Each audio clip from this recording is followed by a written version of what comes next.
Hello and welcome. So in this video, do keep in mind that this is my personal opinion on this, so I'll respect your view on this topic if you'll respect mine. I will not be addressing the scam of fortune in this video, separate topics will be saved for a separate video. So I'm going to sum up this video quickly in a few words. Free trade, money, why play? So when the free trade vote was announced, I wanted to vote yes for free trade right away. I was getting sick and tired of playing a game where the market was controlled by merch clans. I also thought at the time with the return of the wilderness and the return of free trade, it go back to like what it was before it was taken away. When free trade finally came back, Next was already out for a while, so I made a decent bang from that. In celebration of the return of free trade, I gave out like 100 mil between several friends of mine that I had known since Bounty Hunter Creator, like the creator, not the worlds. I stopped PKing for a bit before free trade came back because there was just too many people DDoSing and spies just ruined the game for me. And I just couldn't stand all the negative attitudes with the PKing community, so I went to PVM. The second day free trade was out, I logged on and started getting messages from friends asking for money. They gave me various stories of how they got lured, staked, lost to PK, and some said they were quitting. And some of the messages did hurt. Some of them I had known for years. We've done so much together. I thought the luring, keylogging, DDoSing that exploded with free trade would stop at some point. I believe people were smart enough to catch on, and that it'd be hard to find new people to prey on. But it just disgusted me at how many people join the side of where they find it is acceptable to backstab people you know just to make money off of them with the DDoSing, keylogging, luring. I knew this existed before free trade, but there weren't as many people doing it before free trade than there was after. So why do PVM, PvP, or even skill for money if you can make over 100 mil per hour by backstabbing your friends and people you meet? Logically, if you can make that much, why wouldn't you? When people started playing the game, people started playing for fun. But somewhere in between, people started to play only to make money.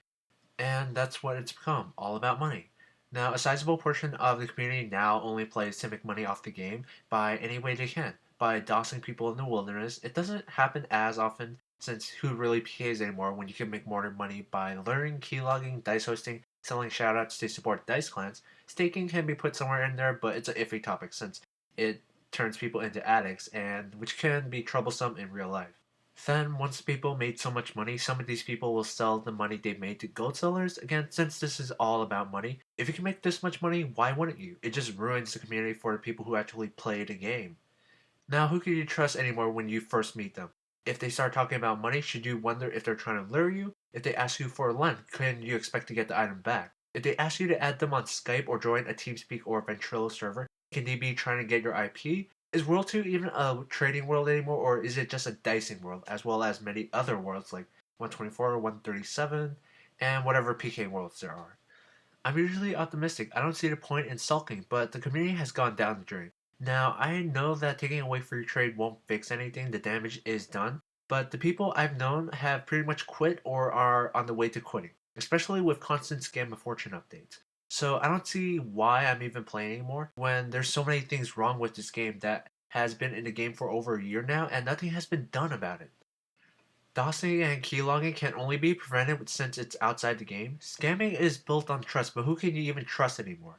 Dicing shouldn't be in the game, it's basically gambling outside the duel arena. Staking is basically gambling. I don't see why gambling is in the game. It just makes addicts, and there isn't even an age restriction on it. There's a few more topics such as donations, corrupting the high scores, YouTubers selling shoutouts, botting, and etc. It goes on and on. Now, when a person has money, it doesn't mean anything anymore when they could have made their whole bank scamming, luring, dice hosting, or selling out for money. Where's the achievement in that? In hindsight, I regret saying yes for free trade. If this is what people become in a free market, I don't want it. I prefer a community where people aren't out to take your money and are just playing for fun. So that's all I really wanted to talk about for this video. I didn't want to go on for like 10-15 minutes going on about this to cover all the reasons. It just disgusted me that people would backstab people they know just so that they can make money off of them. It's like, just because you can doesn't mean you should. So what do you guys think? If you guys knew that this would happen with free trade, would you still have voted for it or not? Aside from that, thank you very much for watching and have a nice